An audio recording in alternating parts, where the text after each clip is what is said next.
नमस्कार बच्चों, स्वागत है आपका ऑनलाइन क्लास में। आज हम जो है हिंदी के अंदर पार्ट 2 ममता जयशंकर प्रसाद जी द्वारा लिखित। मैम ने पहले वीडियो में ये पढ़ा था कि ममता विधवा थी और उनके पिता चूड़ामणि जो रोहतास दुर्ग के मंत्री थे किले के, और उनकी बेटी के जीवन में दुख था, इससे वे दुखी थे। तो वहाँ पे किले के बाहर कुछ डोलियाँ आती हैं और वो अंदर प्रवेश करती हैं। तो ममता के पिता जो थे उन्हें थोड़ा शक होता है। उन्होंने देखा कि इन डोलियों में कौन है, लेकिन उन डोलियों में महिलाएं ना होकर कुछ और थे, उसमें दुश्मन बैठे हुए थे। तो वहाँ पे युद्ध होता है। तो युद्ध होने के बाद उस युद्ध में ममता के पिता जो थे मारे जाते हैं। तो अब हम इसी में पैराग्राफ में हम देखेंगे कि बात बढ़ गई और तलवारें खींची, ब्राह्मण वहीं मारा गया, यानी उनके ममता के पिताजी युद्ध में मारे गए। राजा रानी और कोष सब छली शेरशाह के हाथ पड़े। हाथ पड़े का मतलब है यानी उसने जो है शेरशाह सूरी ने उस किले पे कब्जा करके वो सब चीज़ें लूट ली। ममता डोली में भरे हुए पठान सैनिक दुर्ग भर में फैल गए, पर ममता न मिली। ममता कहीं चल के चुपचाप चली गई और जो डोली में बैठ के वो जो पठान आए थे सैनिक, वो जो है पूरे किले में फैल गया और उन्होंने उस किले पे कब्जा कर लिया। अब ये तो बात हुई कि मतलब हमने ममता की स्थिति के बारे में देखा कि ममता जिस किले में रहती थी उस पर दूसरे शेरशाह सूरी ने अधिकार कर लिया था। लेकिन कहीं और भी काशी में उत्तर में धर्मचक्र विहार मौर्य गुप्त सम्राटों की कीर्ति का खंडर था। कहने का अर्थ है काशी में एक जगह पर खंडर बने हुए थे। खंडर क्या होती है? जो टूटे फूटे महल होते हैं उसको खंडर कहते हैं। तो वो खंडर कभी किसी जो चंद्रगुप्त मौर्य और सकंदगुप्त वगैरह जो महान राजा हुए हैं चक्रवर्ती, उनके उन्होंने बौद्ध धर्म को अपनाया था। तो बौद्ध धर्म के लिए उन्होंने एक विहार बनाए थे, बड़े बड़े एक मतलब कक्ष बनवाए थे। तो उसको वो कहते हैं विहार कहते हैं, जहाँ पे मतलब उपासना की जाती है। तो वहाँ पे वो खंडर थे और भग्न चूड़ा तृण गुल्मों से ढके हुए प्राचीर। तृण गुल्मों का मतलब है ये घास के गुच्छे, घास के जो गुच्छे होते हैं, मतलब कहीं घास उग आती है, पेड़ निकले आते हैं, वो गुल और ढके हुए प्राचीर किले की ईंटों के ढेर में बिखरी हुई भारतीय शिल्प की विभूति। और क्योंकि वो जो है सब खंडर बन गया था, तो वहाँ पे सुंदर सुंदर जो पत्थरों पे मूर्तियाँ बनी थी और वो सुंदर डिजाइन बने थे, वो सब नष्ट हो रहे थे और पता चल रहा था ये कितने सुंदर हैं। ग्रीष्म की चंद्रिका में अपने आप को शीतल कर रही थी। और उस समय लेखक का कहना है कि उस समय शाम का समय था और गर्मी का समय था, तो चांद निकला हुआ था। तो वहाँ का वातावरण बड़ा ही शीतल था। वहाँ पंचवर्गीय भिक्षु गौतम का उपदेश ग्रहण करने के लिए पहले मिले थे। तो गौतम ऋषि जो थे भगवान बुद्ध, वो वहाँ पे उपदेश ग्रहण करने के लिए आए थे। तो ये वो जगह थी, वहाँ पे स्तूप थे। उसी स्तूप के भग्नावेश की मलिन छाया में वहीं पे जो टूटा फूटा खंडर था, उसके एक साइड में एक झोपड़ी के दीपालोक में एक स्त्री पाठ कर रही थी। ये स्त्री कौन थी? दीपालोक का मतलब है दीप जला के पाठ कर रही थी। तो ये स्त्री कौन थी? ये स्त्री ममता ही थी। वो कह रही थी अनन्या श्रीचंतो यंतो माये जना पर्युपासते। अर्थात ये श्लोक गीता में से लिया।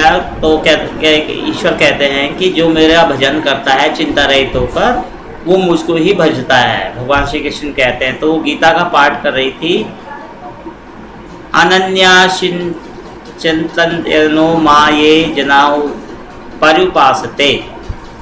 पाठ रुक गया। एक भीषण और हताश आकृति दीप के मन प्रकाश में सामने खड़ी थी। जब ममता पाठ कर रही थी, सामने ही एक दुखी और परेशान कोई मनुष्य की आकृति वहाँ पे रोशनी में दिखाई दी। स्त्री उठी, उसने कपाट बंद करना चाहा, परंतु उस व्यक्ति ने कहा, माता मुझे आशा चाहिए। ममता ने दरवाजा बंद करना चाहा, लेकिन जो व्यक्ति वहाँ खड़े थे उसने कहा कि उसने उनको माँ संबोधित करके कहा और कहा कि मुझे आशा चाहिए।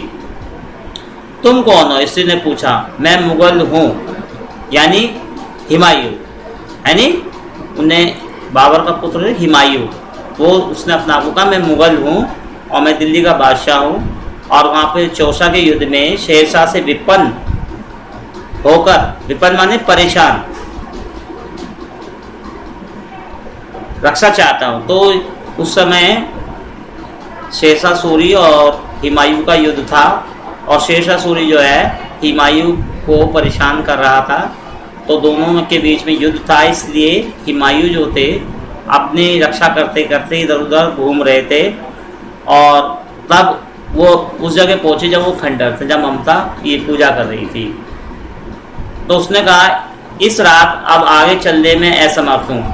क्या शेरशाह से? स्त्री ने अपने होठ काट लिए। तो कहने का मतलब उसने जो है अपने आप को देखा कि मैं जो वो देख रही हूँ सही है। तो उसने कहा, हाँ माता, परंतु तुम भी वैसे ही क्रूर हो, वही भीषण रक्त की प्यास, निष्ठुर प्रतिबिंब तुम्हारे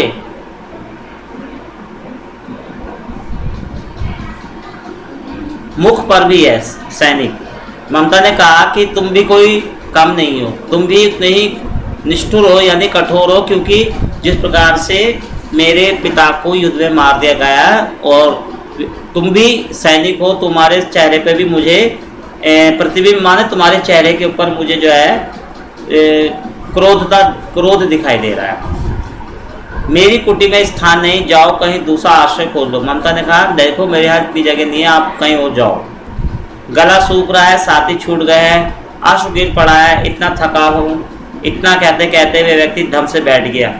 जब वो अपनी बात कह रहा था तो उसने कहा कि मेरा को भाई प्यास लगी है और मैं थक गया हूँ, और मेरा घोड़ा भी मारा गया है और मैं थका हुआ हूँ। और वो परेशान होकर वो वहीं बैठ जाते हैं। उसके सामने ब्रह्मांड घूमने लगा। ब्रह्मांड घूमने का मतलब उसके साथ उसके आंखों के आगे चक्कर आ गया, और उसे परेशान होकर दुखी हो गए। स्त्री ने सोचा ये विपत्ति कहाँ से आई। तब ममता कहने लगी कि ये परेशानी, ये दुख कहाँ से आ गया अचानक। उसने जल दिया, मुगल के प्राणों की रक्षा हुई। जब उसने ममता ने हुमायूं को जल दिया तो उसे पानी पीकर उसे थोड़ी तसल्ली हुई। सोचने लगी, सब विधर्मी दया के पात्र नहीं, मेरे पिता का वध करने वाले आतताई। घृणा से उसका मन विरक्त हो गया। देख के उसको ममता ने सोचा कि मेरे पिता को भी मार दिया इन दुश्मनों ने। तो कहने लगी, सभी जो विधर्मी हैं वो दया के पात्र नहीं, लेकिन तो उसका मन जो है घृणा से भर गया। स्वस्थ होकर मुगल ने कहा, माता तो फिर मैं चला जाऊं? फिर विचार कर रही थी, मैं ब्राह्मणी हूँ, मुझे तो अपने धर्म अतिथि देव की उपासना का पालन करना चाहिए, परंतु यहाँ नहीं सब विधर्मी दया के पात्र, परंतु दया तो नहीं, कर्तव्य करना है। तब उसके मन में दो तरह के विचार चल रहे थे। वो एक तरह तो ये सोच रही थी कि सभी लोग जो है गलत हैं, उन पर दया नहीं करनी चाहिए, लेकिन उसने कहा नहीं, मुझे जो है दया करनी चाहिए, और मेरा कर्तव्य क्या है, सभी पे दया करना, यही तो हमारा धर्म है। तब जब वो हुमायूं कह रहा था माता मैं जाऊँ, तब उसके मन में दो विचार कर रहे थे। तब मुगल अपनी तलवार टेक कर उठ खड़ा हुआ। ममता ने कहा, क्या आश्चर्य है कि तुम भी छल करो, ठहरो। छल नहीं, तब नहीं स्त्री, जाता हूँ। तैमूर का वंशधर स्त्री से छल करेगा, क्योंकि बच्चों ये हुमायूं के जो पिता थे बाबर थे। हुमायूं के पिता कौन थे? बाबर थे। और बाबर जो था तैमूर वंश के था। तैमूर एक वो भी एक बादशाह हुए, और इतिहास में उनका नाम है तैमूर। तो उन्होंने कहा कि हमारे वंश के लोग जो हैं इसी से छल नहीं करेंगे, और भाग्य का खेल है। उन्होंने कहा समय समय की बात है कि ये एक मौका ऐसा आ गया कि मेरे पर इतना कष्ट आ गया। तो फिर ममता ने कहा, मन में कहा, यहाँ कौन दुर्ग है, यही झोपड़ी है ना, जो चाहे ले ले, मुझे अपना कर्तव्य करना पड़ेगा। तब वो कहने लगी कि भाई मेरे पास तो यही झोपड़ी है, यही ले लो। वे बाहर चली आई और मुगल से बोली, जाओ भीतर। थके हुए भयभीत पथिक तुम चाहे कोई भी हो, मैं तुम्हें आश्रय देती हूँ। तो ममता ने अपने मन में दया लाते हुए उस बादशाह को, हुमायूं को शरण दे दी और कहा कि आप तुम आराम करो, थके हुए हो, मैं ब्राह्मण कुमारी हूँ, मैं तुम्हें अपना आश्रय देती हूँ, अपनी जो जगह तुम्हें देती हूँ। सब अपना धर्म छोड़ दें तो मैं भी क्यों छोड़ दूँ। तब उसने कहा कि भाई सब धर्म छोड़ सकते, लेकिन मैं अपना धर्म नहीं छोड़ सकती, अर्थात परेशानी में आए व्यक्ति की मदद करना मेरा धर्म है। मुगल ने चंद्रमा के मन प्रकाश में महिमामय मुखमंडल देखा। उसने मन ही मन नमस्कार किया। ममता पास की टूटी हुई दीवार में चली गई। भीतर थके पथिक ने झोपड़ी में विश्राम किया। तब ममता जो है किसी और खंडर के अंदर चली गई और तब मुगल ने हुमायूं के मन में ममता के प्रति अपार श्रद्धा भर आई। प्रभात का मतलब है सुबह होने पर खंडर की संधि में ममता ने देखा, जो खंडर थे, खंडरों के जो टुकड़े थे, तो उसने देखा, छुप के देखा कि वहाँ पे सैकड़ों मतलब घोड़े पे बैठे हुए सैनिक घूम रहे हैं उस प्रांत में, उस जगह पर। वह अपनी मूर्खता पर अपने आप को कोसने लगी। वो सोचने लगी कि शायद मैंने उस व्यक्ति को आशा देख के गलत किया, क्योंकि ये उसी के सैनिक हैं और शायद ये मुझे ना मार दें। अब उस झोपड़ी से निकलकर उस पथिक ने कहा, मिर्जा मैं यहाँ हूँ। उसका एक सैनिक का नाम था मिर्जा। उसने अपने सैनिक को बुलाया कि मिर्जा मैं यहाँ बैठूँ, क्योंकि हुमायूं को ढूंढने उनके सैनिक आए। सब सुनते ही प्रसन्नता की चीत्कार ध्वनि से प्रांत गूंज उठा। ममता अधिक भयभीत हुई। पथिक ने कहा, वह स्त्री कहाँ है, उसे खोज निकालो। ममता छिपने के लिए अधिक सचेष्ट हुई। तो जब उनके सैनिक वहाँ आए, उन्होंने कहा कि देखो मुझे एक स्त्री ने शरण दी थी, और उसने कहा कि मिर्जा मैं यहाँ हूँ। तब ममता को लगा कि भाई मैं कहीं मारी ना जाऊँ, ये मुझे ना मार दें। तो ममता जो है छुपने लगती है। तो उन्होंने कहा, हुमायूं ने कहा कि देखो वह स्त्री कहाँ है, उसे ढूंढो। ठीक है ना। तो हम अगले पेज पे जाते हैं। तो किसी मृग दाव में चली गई, मतलब कोई जैसे हिरन अपनी गुफा सी बनाता है, ऐसी किसी गुफा में छुप गई। दिन भर उसमें से ना निकली। संध्या में जब लोगों के जाने का उपक्रम हुआ तो ममता ने सुना पथिक घोड़े पर सवार होते हुए कह रहा है, मिर्जा उस स्त्री को मैं कुछ दे न सका, उसका घर बनवा देना, क्योंकि मैंने विपत्ति में यह विश्राम पाया था, ये स्थान भूलना मत। उसके बाद वे चले गए। तो ममता पूरे दिन वहाँ रही और शाम के टाइम में जब वो हुमायूं जा रहा था तो उसने कहा कि इस जगह पे मैंने आराम किया है, यहाँ पे मकान बनवा देना, क्योंकि उसका झोपड़ी थी है ममता की। बहुत दिन बीत गए। बहुत सब होने के बाद और समय बीत जाता है तो ममता की अवस्था अब जो है बुढ़ापे की स्थिति है। तो चौसे के मुगल पठान युद्ध को बहुत दिन हुए। चौसा का युद्ध जो है इतिहास में बड़ा प्रसिद्ध है। तो वहाँ पे मुगल और पठानों का युद्ध हुआ था। ममता 70 वर्ष की वृद्धा है। वह अपनी झोपड़ी में एक दिन पड़ी थी। शीतकाल का प्रभाव था। शीतकाल मतलब सर्दी की सुबह थी, शीतकाल। उसका जीर्ण कंकाल खांसी से गूंज जाता। ममता कमज़ोर थी और उसका शरीर कमज़ोर हो गया था, उसे खांसी थी। ममता की सेवा के लिए गांव की 2-3 स्त्रियां उसे घेर कर बैठी थी, क्योंकि वह आजीवन उसके सुख दुख की सहभागी रही। उसी गांव में ममता के साथ 2-3 स्त्रियां भी थीं जो वो जानती थी कि ममता दुखी है। ममता ने जल पीना चाहा। एक स्त्री ने उसे सीपी से जल पिलाया। सहसा एक अश्वरोही झोपड़ी के द्वार पर दिखाई पड़ा। वह अपनी धुन में कहने लगा, मिर्जा ने जो चित्र बनाकर दिया वह इसी जगह का होना चाहिए। वो बुढ़िया मर गई होगी। आप किससे पूछूं कि वह एक दिन शहंशाह हुमायूं इस छप्पर के नीचे बैठे थे। वह घटना भी तो 47 वर्ष से ऊपर की हुई है। तब जब ममता बीमार थी तो हुमायूं का एक सैनिक वहाँ था और वो कहता कि ये वही जगह है जहाँ पे हमारे बादशाह ने आराम किया था। तो उसके पास एक नक्शा था तो वो ममता को नहीं पहचान पाता कि वो बूढ़ी हो चुकी है। ममता ने अपने विकल कारण सुना। उसने पास की स्त्री से कहा, उसे बुलाओ।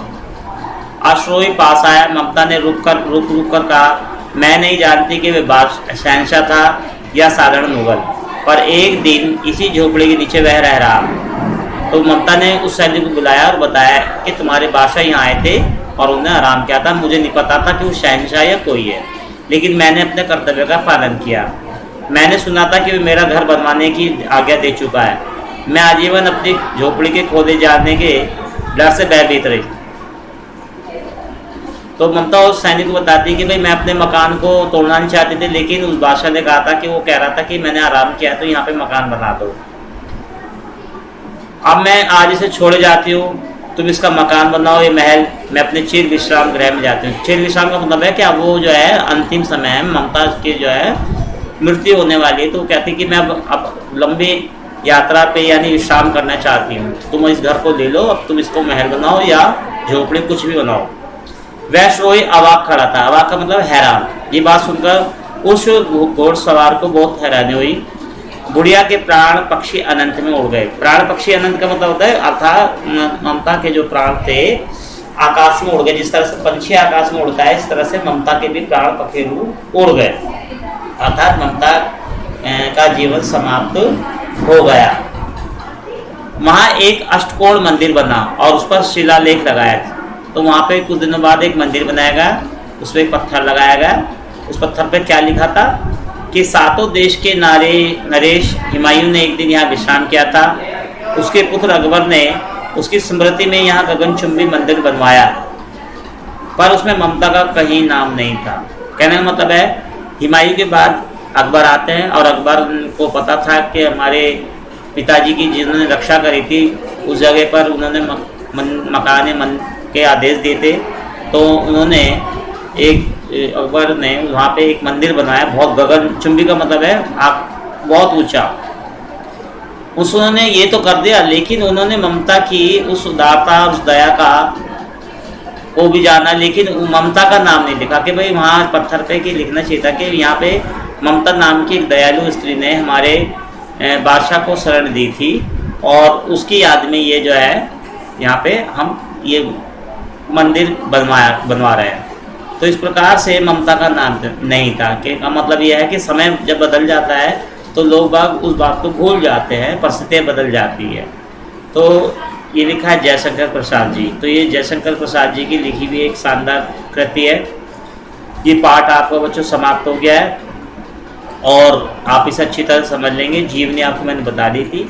आगे का शेष कार्य जो है, जो इसके अभ्यास वाले प्रश्न हैं, रेखांकित अंशों की व्याख्याएं हैं, वो आपको अगली वीडियो में जब हिंदी का बारी आएगी उस वीडियो में आपको भेज दिया जाएगा। इसलिए आज आप इसे ध्यान से पढ़ेंगे, समझ लेंगे। ये चैप्टर आपका यहाँ समाप्त हो गया। धन्यवाद।